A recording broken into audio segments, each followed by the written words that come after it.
Class suspended na raw? Pero bakit nandito pa rin tayo? Yun, suspended! Pero nakakainis, bagsak ako. Dapat kasi kanina pa nag-suspend para di na ako bumagsak. Bakit ngayon pa? Sana sinabi kanina 7 AM. Paano din naligo? Guys, nakalabas na ako dito sa school. Grabe, hanggang tuhod yung Baka! Para mag-field trip ako sa Marikina River!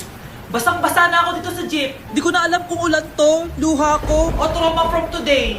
Grabe, di pa ako makalabas dito sa building. Legit, may lifeguard ba sa gate 3? Litsi na ata to eh! Grabe, ang lakas talaga. Magpapasundo na ako kay mama. Sana may signal pa siya sa bagyong to. Umuulan ba? Ma, sunduin mo na ako dito. Isa lang po akong maliit na batang basa. Pagod na at walang payong.